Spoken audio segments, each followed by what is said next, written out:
I don't love to hate you. The words, spoken softly, brought me to a halt. I turned to face him, and then, because I was feeling temperamental, I closed the distance between us. "What do you want, Lucian?" I demanded, looking up at him. He said nothing. I knew there were feelings and ideas and a freaking personality beneath that beautiful surface, but he'd cut me off from it all. "You treat me like I'm the worst person on the planet, and then you do sneaky nice things for my parents. You hire homeless single mothers. You pick fights with me, and then you have my favorite burrito delivered. How in the hell do you know what my favorite burrito is anyway?" He took a step toward me, but I held up a hand before he could answer. "You know what? Never mind. I don't want to know. The only thing I do want to know is, what do you want from me?" For one brief, shining moment, the man looming over me like a pissed-off vampire about to take a bite looked as miserable as I felt. I want you not to matter at all, he said. His tone was calm, but there was heat, a silvery fire in those gray eyes. It was rude, I'd give him that, but it felt like a damn victory, a heady one. I was tired of being the temperamental one, of feeling like I was the only one driven to distraction by our mean-spirited back and forths. I mattered to him, and he hated that. "Back at you, big guy." You should go, he said suddenly. "Why? Don't you like having me here in this very nice office?" I wandered over to his desk. It was a huge pane of glass with sharp corners, empty except for a keyboard, mouse, and 2 monitors. I wondered if he liked order or just hated chaos. I trailed my fingers along the beveled edge, knowing full well I was leaving smudges. "You seem upset," I said, pausing and locking eyes with him. "Want to talk about it?" I offered before hopping up to perch on the glass surface. His gaze darkened dangerously, and he took a few steps in my direction before stopping. My heart rate kicked up. I don't like who either of us becomes when we're together, he said. I scoffed. "You think I like this?" I think you love it. Had he moved closer, or was I leaning toward him? My knees were almost close enough to brush the sharp creases of his trousers. We were magnetized to each other, enemies drawn together again and again. I was so damn tired of it. There was an electric tension growing in the space between us, like when the hair on your arms stands up just before a lightning strike. "I don't," I insisted huffily. Then my knees were brushing his legs, and he was stepping between them, parting my thighs as I craned my neck to look at him. My breath caught.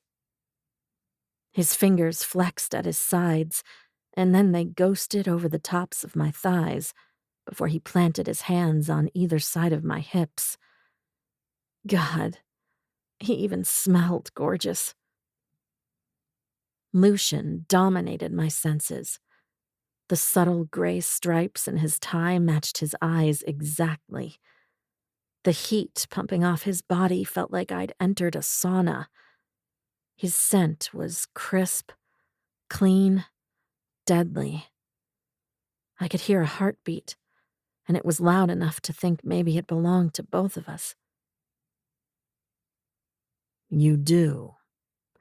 You think that one of these days you'll land exactly the right insult, and you'll be able to see through my cracks. His voice was barely above a threatening whisper. His gaze was locked on mine. It created a strange gravity, as if I couldn't look away or I'd somehow just float off without that anchor. I didn't know what was happening here, but I did know I didn't want him to stop talking. I didn't want him to step back. What would I see beneath those cracks? I asked. He closed his eyes and shook his head, trying to break the spell. But I wasn't going to let him. Not this time.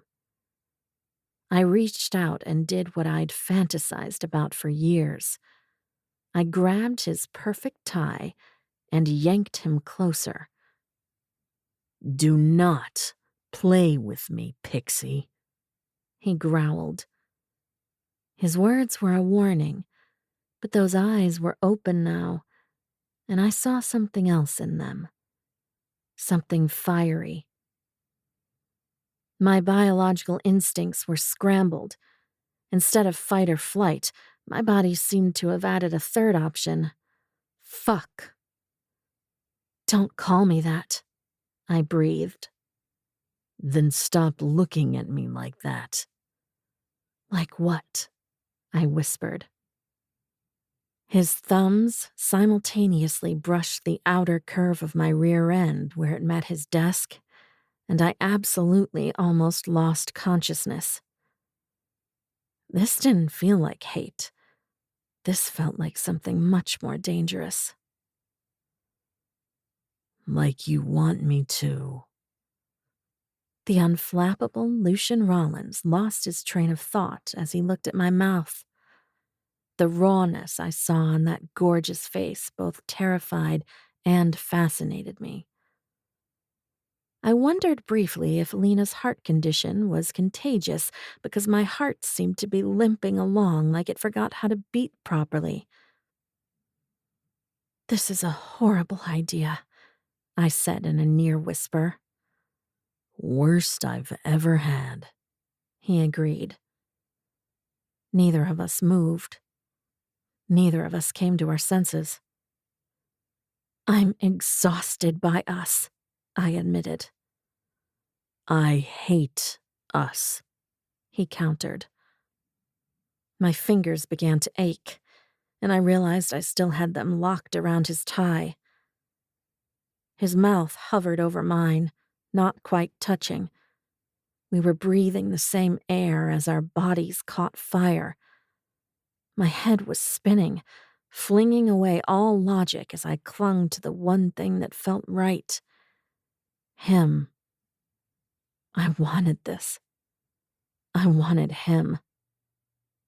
Excuse me, sir. Lucian didn't move, but I sure as hell did. It's time to unhand the librarian. Her friends are waiting, and you have an emergency call from Boston on the line. Petula announced briskly from somewhere behind Lucian's broad chest.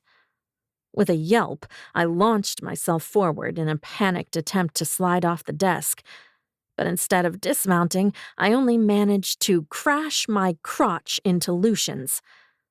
I was sandwiched, suspended in the canyon of space between the edge of his desk and what could only be described as a mega erection.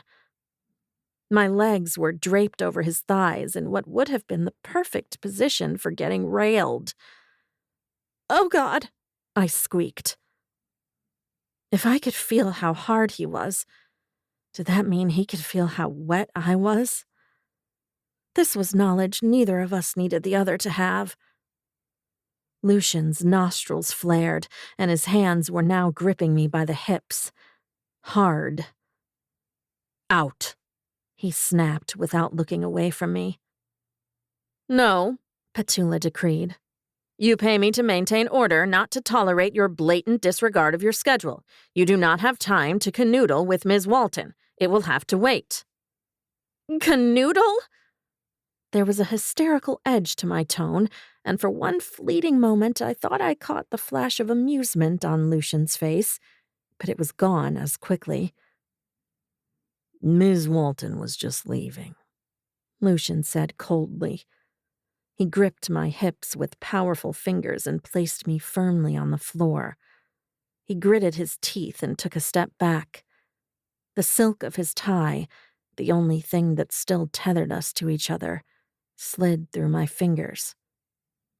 Feeling petty, I grabbed the tail end of his tie and flipped it saucily over his shoulder. "See you around, Lucifer."